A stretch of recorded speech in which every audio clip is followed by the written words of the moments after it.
Good morning, New York. Yesterday, the storm that our city had spent days preparing for finally arrived.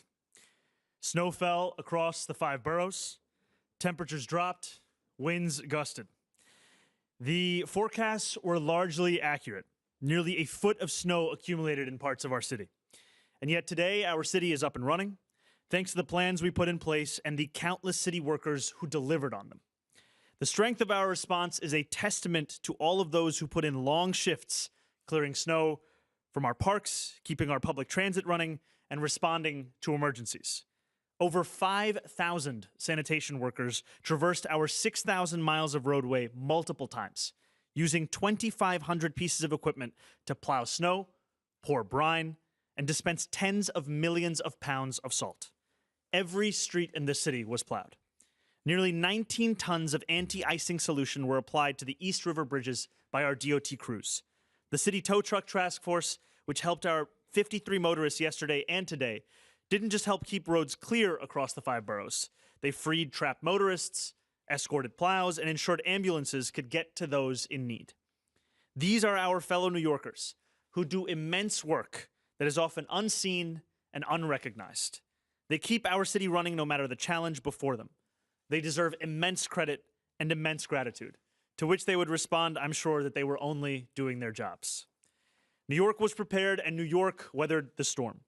I want to commend the leaders who are here with me today, those who are still hard at work at our emergency operations centers, and every agency that communicated and coordinated effectively across government to serve this city. And I want to commend also the countless everyday New Yorkers who did their part to help our city stay on its feet. The neighbors who shoveled snow off their stoop and then did the same for the stoop next door. The business owners who salted the whole block. The young people who brought supplies to the elderly couple upstairs. We prepared for this storm together, and we rode this storm out together. Now, while the worst is behind us, there is still more to be done as we clear the snow and restore our city. Our top priority remains ensuring that every New Yorker can remain safe and warm throughout this prolonged cold period. Enhanced Code Blue protocols have been in place since Friday night and empowered our outreach teams to make 170 placements in shelters, safe havens, stabilization beds, drop-in centers, and hospitals over the weekend. The vast majority of these placements were to shelters. Just because the storm has passed does not mean that the danger to homeless New Yorkers has passed. Outreach teams are only intensifying their efforts today to connect vulnerable New Yorkers to shelter. This is an all-hands-on-deck effort. And I continue to ask New Yorkers to call 311, which will route these calls to 911 as it is a code blue, whenever they see someone who may require assistance. I also want to ask New Yorkers to continue to stay off the roads as much as possible for another day as DSNY crew continue to plow our streets. A hazardous travel advisory remains in effect. As we announced yesterday, today is a virtual learning day for our students, with exceptions for high school students and schools serving only grades 6 through 12 that are observing a previously scheduled professional development day. All after-school programs, adult education, and school-based programming have been canceled.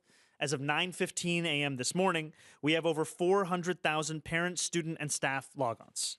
Again, as a reminder, high school students and grades 6 through 8 students co-located with high school students had a previously scheduled day off for professional development, so our decision to go remote impacts a portion of our school system, about 500,000 students who are scheduled to be in school on Monday.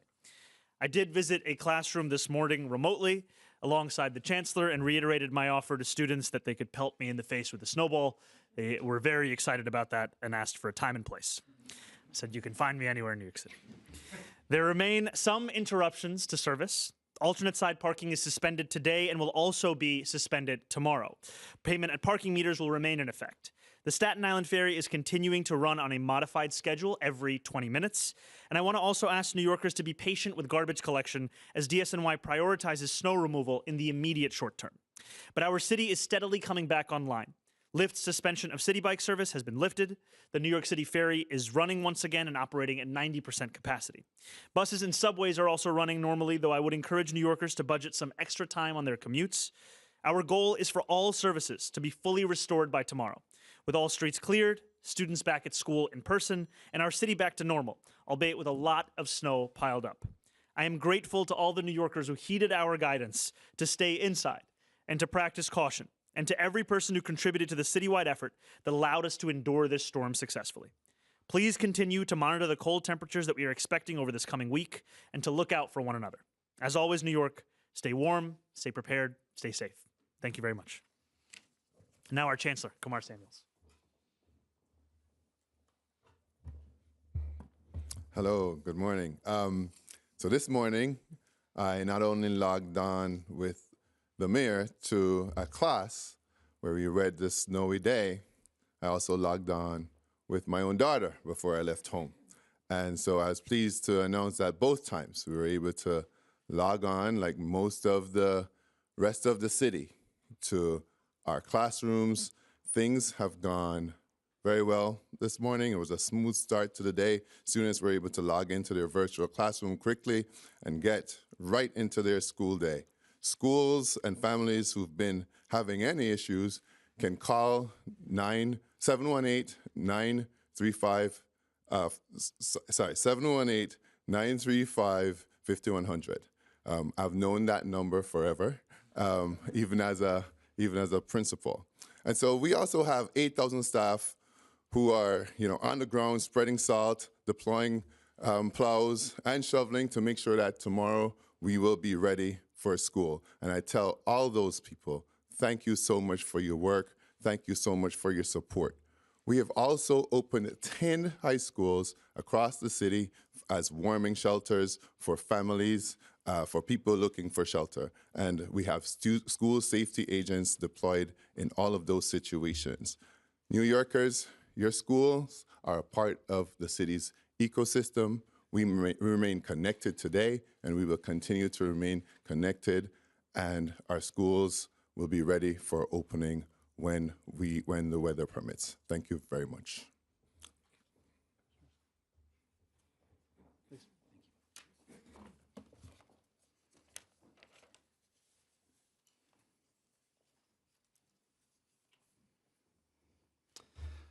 Good morning. I just want to start by thanking the thousands of city employees and volunteers who worked through this weekend shoveling snow, responding to emergencies, serving our most vulnerable, conducting outreach and coordination overnight and in dangerous conditions. From sanitation workers, first responders, DOT crews, park staff, to my team and emergency management, these people really showed up when we needed them most. And at the same time, this weekend tested us in more ways than one. Alongside the major snowstorm, we faced prolonged extreme cold, as well as 2 tragic fires in the Bronx. And although snow cleanup is underway, I want to be very, very clear that we are not out of the woods yet. We still have a lot of work to do. Dangerous weather conditions persist throughout the week with frigid temperatures, placing utilities and infrastructure under pressure, and vulnerable New Yorkers remain at risk. This reality has guided our response from the start. It's guided our planning, and will continue to guide our work in the days ahead. And it's important for everyone to understand that as a city, we do have a lot more work to do. This was the first major snowstorm New York City has seen in years. We stayed focused on getting clear, timely information to New Yorkers early and often. Tens of thousands of New Yorkers signed up for Notify NYC during this storm so they could stay informed about travel conditions, warming centers, and safety guidance. Knowing is half the battle. Informed New Yorkers make safer decisions, and New Yorkers did exactly that. People stayed off the roads when possible. They checked in on neighbors, and they took advantage of city resources. We were able to open, as the Chancellor said, and the Mayor, warming centers across all 5 boroughs. At Emergency Management, we coordinated this response around the clock through our Emergency Operations Center, connecting agencies and partners together 24/7 in real time, ensuring our plows were able to operate across all 5 boroughs. Emergency crews, police officers, ambulances were able to respond and serve. The mayor and his team, they really did a great job empowering agencies to act early, communicate clearly, and work together.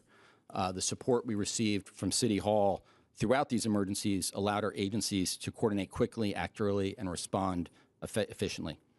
This made it possible throughout the day yesterday and overnight to move resources where they were needed most, keep New Yorkers informed, and unified our response. As I prepare to step away as commissioner, I want to just say how lucky I have been alongside the team at Emergency Management and all of our sister agencies. I found that, excuse me. I found that government really is truly at its best when it's a team sport. We've tackled this team just about everything from, supposed to get emotional in 2 weeks, not today. Everything from one of the largest humanitarian crises this city that has ever arrived on our shores, tragic mass shootings, a tragic shipwreck. We've seen record-setting rainfall, heat, other extreme weather. We've had major cyber incidents, space weather, air pollution from Canada, aviation accidents. We've had building collapses, water main breaks, an endless number of fires. Up until now, my amazing First Deputy, Christina Farrell, and I have had it all, except a major snowstorm. And one of the things I want to say is I'm very confident that no matter what the future holds, this team has it. This team is incredible. And Mr. Mayor, I also want to say to you, you really are building a great team here at City Hall. In the short time we've worked together, it's been a busy, busy couple of weeks. And I've seen you and your team show up for New Yorkers on their worst days through 5-alarm fires and more. It's been a busy few weeks. And I'm confident that with this team, including your amazing Deputy Mayor for Operations, Julia Gerson, and so many others, our team at NYC, and the thousands of men and women who serve this city, who show up day in and day out for the people of this great city, I know this city is in great, great hands. So thank you all so much.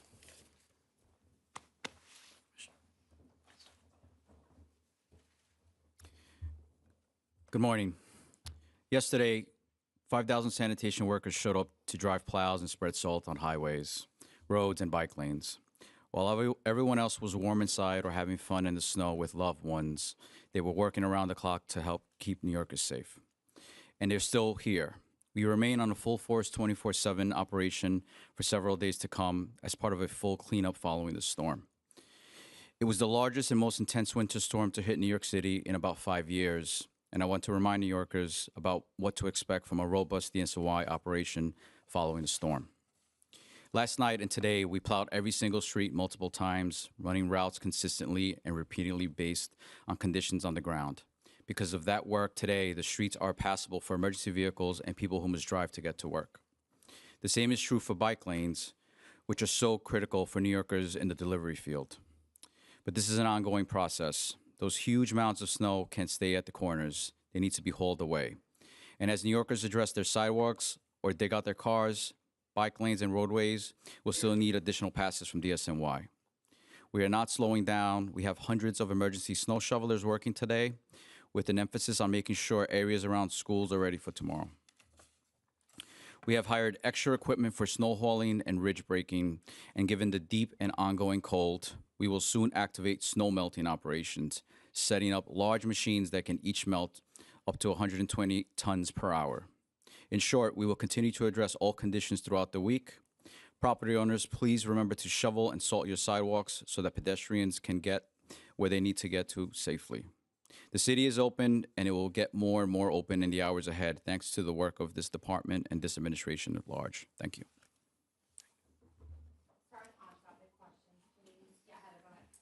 Hi, Mayor. How are you? Hi, how are you, Heather? I just want to address the 2 fires in the Bronx.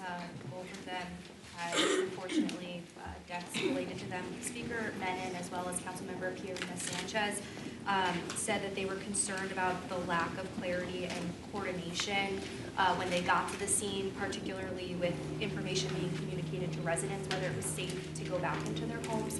Just wanted to get your response on that. And particularly in District 14, they've seen a number of fires. Usually it's a big area where we see, they said 6 fires since December. Is there more resources being activated to that community to address these concerns?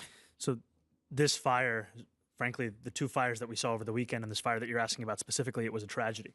And my heart, and for all of us up here, goes out to the family of the deceased.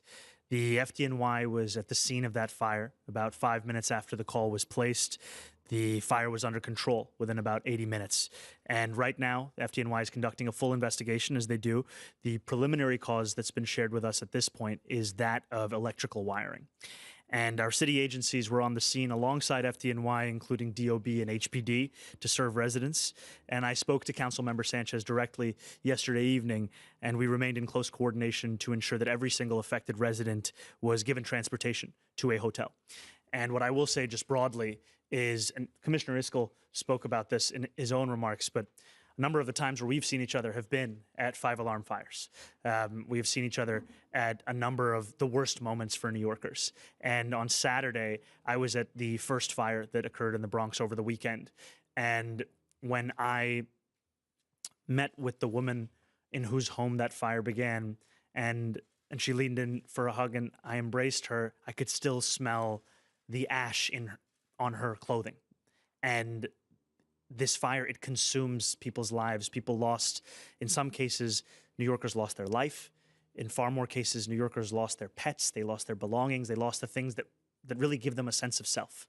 And I'm very thankful, frankly, for our partners in the council, as well as for our city agencies and our partners with the American Red Cross, because what I've seen so often is that it is in a moment of loss, of devastation, and it's at that very moment where people need help the most, and I'm proud of the work that people are doing. The Grand Street fire was the electrical. Yes, the second fire, yes. Thank you. Hi, Mayor. How you doing? Hey, how's it going? Two sort of forward-leaning questions with this big storm being chased by very, very cold temperatures, particularly in the overnight hours. First, what is the sidewalk clear deadline, and are you worried with this kind of sleeting down ice last night and then already very cold, a lot of New Yorkers just simply won't be able to do it, and then what? And then also, you mentioned a number of removals of homeless individuals. We did have some people found deceased. Are you doing anything different moving forward into this next phase of the storm and cold as far as getting people off the streets? So I'll answer the second question first, and then I'm going to pass it over to our Deputy Mayor Curson for the first question. So first and foremost, I send my deepest condolences to the families and the loved ones of those New Yorkers that lost their lives. Any loss of life is truly a tragedy, and that's why we're continuing to urge New Yorkers to get to a safe and warm location, and also if they see anyone who is in need of assistance, to call 311, because as we are under a code blue, those calls to 311 are then rerouted to calls to 911. Now, what it means to be in a code blue, which continues today and will continue this week, is that shelters have relaxed their intake policies. Whereas typically you might have to go through a set of paperwork or processes, have to go to one shelter to go to another. What we are seeing for a code blue is that no one is turned away from these kinds of shelters. And that is a large reason why we're seeing the successful placement of more than 170 New Yorkers into a wide variety of places, vast majority being shelters. I also just want to say a deep note of gratitude to our city workers, especially at the Department of Homeless Services, who have been conducting outreach to homeless New Yorkers every 2 hours across the city. And what we are seeing, that this is also a reminder that if anyone sees someone out in the cold, call that number, connect them with services. We don't want New Yorkers to be out there. Yes, thank you. So we are looking for people to have cleared the sidewalks in front of their property before 11 a.m. this morning or as soon as possible. And if people see sidewalks that are not cleared, please report that to 311. Thank you. And I'll just say before we go to the next thing, this is also an opportunity to help for New Yorkers to help others in need. Today, this morning, when we asked students what they were going to do, a number of them spoke about snow angels, spoke about throwing snowballs, and there were also a number of students who spoke about helping their parents with shoveling. And I think that, yesterday as we were heading back from our press conference, I saw there was about an 85-year-old woman in Astoria who was struggling to shovel, and a very young neighbor of hers came over and started to help her, and then we helped together. And that's the kind of city that we also love and know. Good morning, Mayor. I like your Timberlands, by the way. Thank you. New York City snow here. This is one of the first big challenges of your administration. What have you learned so far about yourself, about your leadership style, and also what have you learned about the city resources, the readiness, what's still needed, what really excelled? What have you learned so far? Well, I think one of the key things that I've learned is just the immense amount of work that city workers have been putting in. Most of our attention when it comes to a storm like this is when the snow is falling. But the only way that you can actually respond to the level of snowfall we saw is that if you're prepared for it. Yesterday, the first snowfall hit Staten Island at 5 a.m. Sanitation trucks were out salting across the city at 5:10 a.m. That's only possible because they made the decision. And I really want to say also thank you to our commissioner. for increasing staffing of our 12-hour shifts, first to 2,000 sanitation workers per 12-hour shift, and then to 2,500 sanitation workers per 12-hour shift. And yesterday when I went at 6 a.m. to welcome a number of the sanitation workers who were coming back from a shift, we're about to go on to another shift for the shift change, what I saw also were the men and women of this city who so often are not recognized in the work that we're talking about. Our city government's ability to meet this moment, it is in part because of the leadership of everyone up here, and it is also in large part, frankly, because of the work of the men and women whose names most New Yorkers will never know, whose work they will never see. And I also think the other thing I'd say is, for all that's said about our city, that we are always in a hurry, that we are brash, that we are rude, what I think sometimes gets missed is just how much New Yorkers care for each other. And yesterday, as I went through the city, I saw so many New Yorkers who were just lending a helping hand to people whose names they didn't know, whose stories they didn't know, but all they knew about them was that they too were New Yorkers. They too deserved a helping hand. Anything you learned about yourself, your own leadership style? That people care a lot if I don't wear a hat. And I will tell you, I was brushing it off, and then towards the end of the day, my hair started to freeze, and I did put on a nice beanie, and I was much warmer. So I appreciate the feedback. I will take it moving forward. Yeah, Melissa, thank you. Hi, Mayor. How are you? How's it going? If I understand it correctly, doesn't Code Blue, in addition to being relaxed shelter rules, also mean that people, if they're outside in life-threatening temperatures, can be forced to come off the streets? Isn't that also part of Code Blue, and is that happening? I wonder if you can give me a sense, or anyone of, how many times has that happened in this storm where, someone has been told, no, you can't stay here, you have to come in? And then also, is there anything else you can tell us to fill in the blanks on the circumstances and the deaths of those people who we initially thought might have been homeless but ended up not being homeless? I think I'll answer the second question, then I'll pass it over for the first. I think this is part and parcel of any fast-moving situation, that we always want to share with New Yorkers what we know at the time. And so at this time, what we know is that a number of those 7 New Yorkers who lost their lives had interactions with our shelter system in the past. It is still too early to share a broader diagnosis or a cause of death. However, as you've said, and I think as many New Yorkers know, this kind of cold, we haven't seen this kind of cold for 8 years, and it is debilitating. Yesterday, we were driving over the Triborough, I think it was, and as we were driving, I saw a man who had pulled over his car. We stopped, I went out, and he had tried to avoid a car that had made a sudden stop, and in doing so had skidded over to the side of the bridge. And he came out, and he told me, he was telling me what happened. We were calling TBTA. We were looking to get a tow truck for him. I called his boss. I said, please give him a few more hours before he can get there. He was a security guard. The boss didn't believe that it was me. We went back and forth. He finally believed it. And I looked over at this man, and he was wearing a jacket, and I asked him, you should zip up your jacket. It's very cold. He said, my zipper is broken. And the reason I share this with you is that there are many New Yorkers who are having to go through these kinds of conditions without everything that they need. And too often they're made to feel as if it's their responsibility. And I want to make very clear from our city government that actually we view your problems as our problems. We want to be there to help you. And what I've seen city workers do in providing that kind of warmth, on Saturday morning when I went to the warming center after we saw that fire in the Bronx, and I was there alongside Speaker Hastie and State Senator Jamal Bailey and Councilmember Kevin Riley, was that New Yorkers were at a loss of what could happen next. This was before the worst of the storm was to hit. What could they do? And it was through the kindness, the service of city workers and also the American Red Cross that they were finding a moment to get a sense of themselves. So I'll pass it over for your first question. You're very welcome. Good morning. Yes, if an individual is in danger, right, danger to themselves or to others, we will involuntarily remove individuals to the hospital. That is our our solution of last resort. Wherever possible, we really try to build relationships and trust with the individuals that we serve. Over this weekend, there were 3 involuntary removals to the hospital, but as the mayor has noted, many, many more voluntary removals, and that is based on the long history and relationship building that outreach workers do, and to convince people that this is, in fact, a truly exceptional circumstance and they need to accept a placement. Hi, Mayor. So did you give the guy a jacket? Is it working? No, we actually put him in his car and gave him hand warmers, got the heat back up. I wanted to ask, one of the things I noticed, and I've heard complaints from people, is that bus stops haven't been cleared, and even crosswalks, like even this morning coming to City Hall, Park Place, and Broadway, like it was about 2 feet high when they cleared the sidewalk. So whose responsibility is it particularly for bus stops?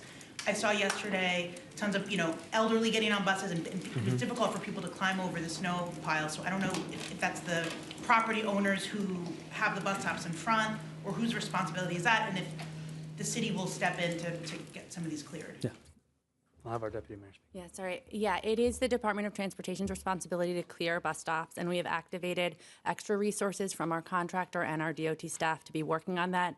This was sort of an extraordinary amount of snow, and as you know, all of our workers are working to do everything around the city to clear snow in front of their properties, but we are working to clear all those bus stops. Do you have data on how many were cleared? I saw, anecdotally a photo of Brooklyn, but I can tell you, like Queens Boulevard yesterday, major artery, none of the bus stops were cleared, and the buses were still running. So do you have data on how many bus stops were cleared yesterday and today?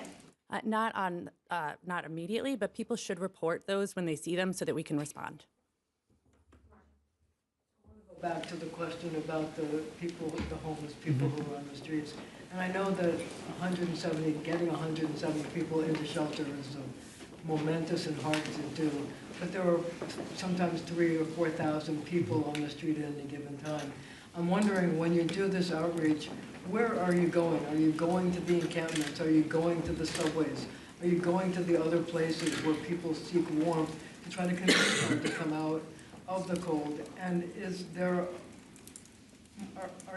how do you feel about the fact that some people have to be brought in involuntarily, especially since the man apparently froze to death at Junction Park in Queens? Look, I think the work of these incredible city outreach workers is both of their own planning, where they know where they have to go to actually find and meet and make the case to homeless New Yorkers, but also it's in response to New Yorkers' calls to 311. And that's why it's so helpful, is that I know there are so many New Yorkers who see someone out in this kind of cold and know what we all know, which is that no one should be out in this kind of cold. And when they make that phone call, that also informs where the outreach workers are going. So it has to be proactive. It cannot be a wait for homeless New Yorkers to come to us. We have to go out there and make the case directly. And I think that the 170 placements, as you said, it's not only a testament to the outreach work that's being done, it's also a glimpse into the far larger number of conversations that are being had. And then when it comes to involuntary commitment, I think, as was said, this is a last resort. However, it is a resort when it is of a medical danger to a New Yorker to stay out there. I just wonder how frustrated you are as a mayor who cares about people, that when we know that there are 3,000 or 4,000 people on the street, and you can only get 170 to come in and get shelter, and you know it's going to be colder and colder as the week goes on. I think first I would say the census of homeless New Yorkers, especially in a moment of this kind of cold, it's hard to pinpoint exactly what it has been over these last few days. However, there is a hope count coming up this week where we will get a more accurate number of how many New Yorkers are homeless here across our city. For me, this is a moment where the city can show itself as a government that can meet the needs of New Yorkers, and also one that has to listen to New Yorkers. Because, Marcia, you had flagged in the past that you'd spoken to a homeless New Yorker who didn't want to go to a shelter because they didn't think that they would be offered a single bed on their own. And so part of our outreach has also been, how do we ensure we're offering a wide variety of options for a New Yorker to come in? Because the most important thing is to get that New Yorker off the street, get them into the warmth. I can tell you that the cold, we pride ourselves on being tough in this city, but after 8 years of not facing this kind of cold, we might be numb to what it actually means for people. And the other thing I would just say is the dangers are not just in the conditions, but also how we respond to the conditions. So for those who are shoveling and who have been shoveling, we remind you to give yourself multiple passes at that snow, not to try to get it all done in one go. The FDNY has also shared with us, in the past, there have been medical emergencies as a result of not taking the correct approach with snow shoveling. And don't find your form from the way that I do it. Today, because that man that I spoke to, Yeah. your staff actually got him a single bed, and he went in and got shelter, so he wasn't on the street because of your accident. Thank you, Marsha. That was also because of you having flagged that. I appreciate that. Yeah, Mr. Mayor, you seem to have been all over the place yesterday. Can you talk about that and where you went and what did you want to see or look for or look at? And number two, do you plan on having all schools open tomorrow? That is our hope, and that's what we're planning for right now. We will share as soon as we get to the definitive. I will tell you that, yesterday began early, but frankly, that's the time it began for many New Yorkers who are working hard, right? I was out of the house, I think, before 5 a.m. We headed out to the shift change, and then from there at the shift change, we went to Central Park, where we saw a number of other workers who were hard at work shoveling. From there, we went to a press conference, and then from there, we drove through a number of neighborhoods just on our way back to just keep an eye out. And so there was one instance where somebody was trying to get their car out. We all got to a shovel, helped them out. There was another where somebody, this was at a NYC development, was trying to get their car in. And we met them at the beginning of the parking lot. They had an entire bed of snow. It was, an uncle and his 3 nephews with 1 shovel. And so we got to work and helped him in. We drove into Queens. We met a man whose tires were far too low and he was not able to drive through the street. So we shoveled, we got him out. And then we were about to call sanitation, and then there they were. There were 2 plow trucks that were just right there coming in at the perfect time. We went through Astoria, and this is all on the way back to Gracie, and that's where we saw this 85-year-old woman who was trying to shovel. There was a 20-something-year-old young woman who was helping her. Then we started to help her. There were a whole number of situations that we saw. But I think at the heart of it was just, yesterday was a glimpse into what city workers do every single day. And truly, the depth of my appreciation, I don't know if I can fully communicate it, because they are doing the impossible, they are doing the incredible, and for them, it's the ordinary. And that's just a testament to the incredible people we have here and the leadership that also leads them every single day. Thank you. Hi, Mr. Mayor. Hi, Liz. How's it going? Good. I spoke to Queensborough President Donovan Richards last night, and I asked him for his assessment. He said as of last night, he would give you an A. But one thing he was seeing, and he acknowledges this is not the city's responsibility, but he got complaints of people being stuck on the highways.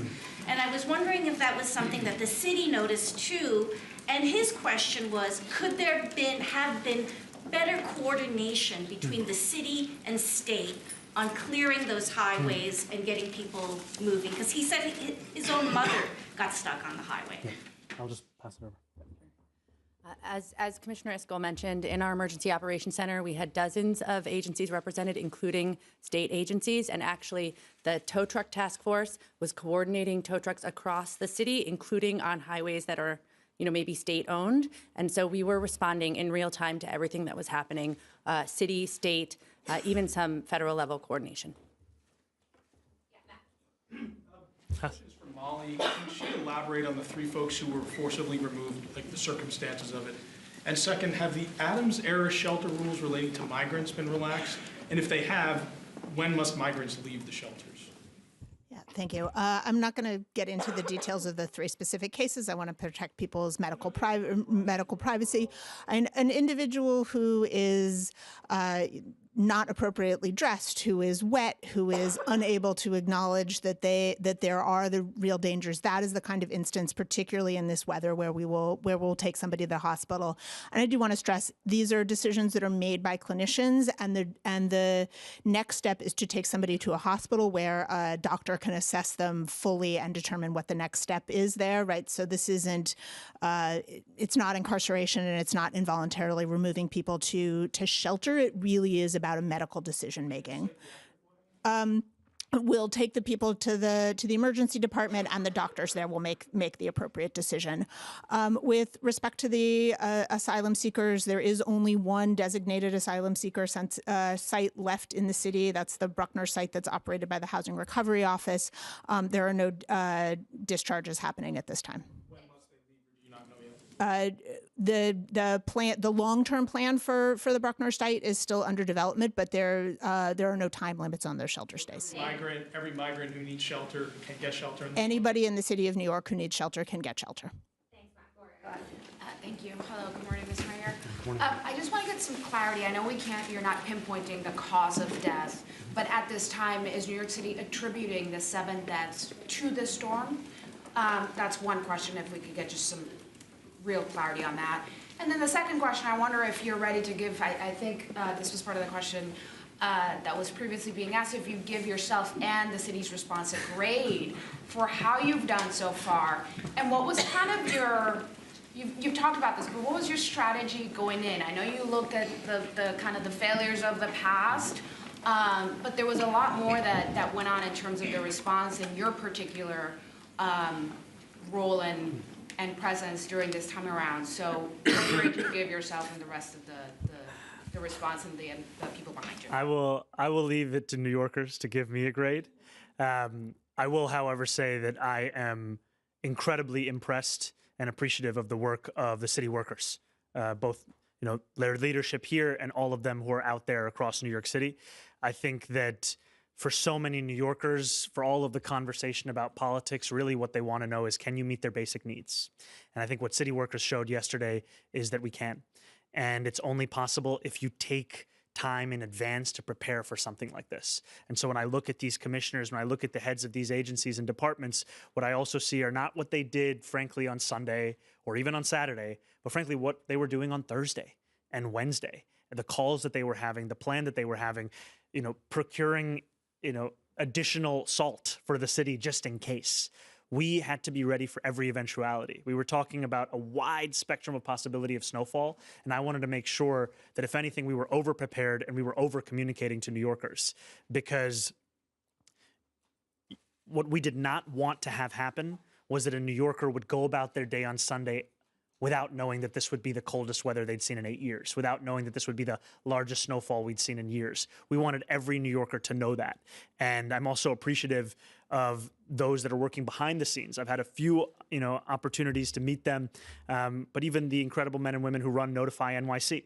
Right, more than 1 million New Yorkers are signed up to a texting system, which you can also join by texting Notify NYC to 692-692. And when you do so, you get updates that can even be localized to your zip code.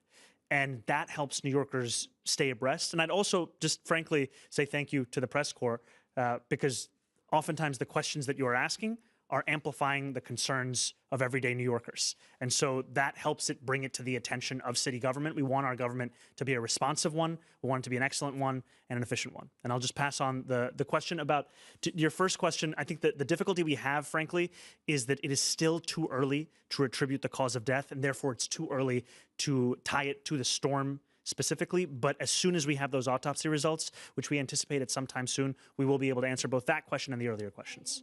You said that all of the individuals, or most of them, had an interaction? Some of them. Some of them, yes. Okay. Had an interaction with the shelter system. Yes, go ahead. Mr. Mayor, thank you. Any sense of the cost that this storm cost the city in terms of sanitation, extra overtime? I'll just note that it's not over, so we're still doing our response, and we'll be doing that throughout the week, but also we will do whatever needs to be done to make sure New Yorkers are taken care of. That's the most important thing. Yeah, well, Paul and then Hannah. For the Deputy Mayor for Operations, I was wondering if you could walk us through a little bit about what that 311 review looked like of prior storms, and what sort of neighborhoods you identified, and how to characterize the response to this storm. Okay, so we have a monitoring capability to be looking at 311 complaints as they are happening during the storm in real time, and we also did a review of 311 complaints over the last few storms. We specifically wanted to focus on complaints around properties that we own to make sure that we're doing our part. And then we let all of our agencies know the specific locations that were issues in the last few storms so that they could target those locations and make sure that they were clearing sidewalks in front of city-owned property. we want to make sure we're doing our part as we're asking New Yorkers to do their part as well. I'm wondering, you've mentioned that you're planning to reopen schools tomorrow. We're talking about clearing the sidewalks. Is there a concern about refreezing overnight? Have you spoken with the chancellor about the possibility of another day of virtual learning? And when can families expect to get an update if there is one as far as virtual learning? So I think this is part of what the chancellor had shared earlier, which is that right now there are hundreds of DOE employees who are also supplementing the work of DSNY as well as many other city agencies and departments in clearing the snow right outside of schools to make sure that it is safe for students to actually return. I think that's just, to be clear, that's what drives all of our decisions is safety. That's why we made the decision for today to be remote, because the conditions were so hazardous that we didn't want there to be so many more New Yorkers who were out having to come to school. We're going to be sharing that decision with New Yorkers soon, around tomorrow and the days to come. However, what I will say is that that is our hope, is to ensure that we return to in-person learning. We have time for a few more. Yeah, Moses and then Tim. I wanted to ask about power outages and if you've talked to the state about reaching out to Con Ed, and do you have any tips or advice for the New Yorkers with current outages out in parts of Brooklyn? Can you say the last part one more time? Do you have any tips and advice for me? Tips or advice for the New Yorkers that are currently in the cold because of the outages? I think the first thing I would say is to call 311 immediately. The city wants to know if you are facing any kind of an outage of this kind. It is also our job to help you respond to this. And yesterday when we had an emergency briefing, we also had representatives from Con Ed there as well. And because it is critical for us to not just work as a whole of city government approach, but frankly, an approach that encompasses everything that affects New Yorkers' lives. They're affected by state government decisions, city government decisions, by private companies' decisions, and so we want to actually have that cohered. So the number one thing would be call 311 if you're facing an outage. The city wants to know, the city wants to help. And the other thing I would just say, I've spoken a lot about safety in the context of staying inside, staying warm, avoiding unnecessary travel. I would also say in a moment of immense cold that to be mindful with space heaters, that you do not leave them running unattended, and that you also do not have them operating within 3 feet of something that is flammable. Thank you. All right, last one, Timmy, go ahead. So yesterday you told students they could throw a snowball at you if they were upset. Has anyone done that yet? Not yet. A number of the kids this morning were very excited about it. So I feel like it could occur at some point today. Just on my toes. All right, sorry, just one more right here.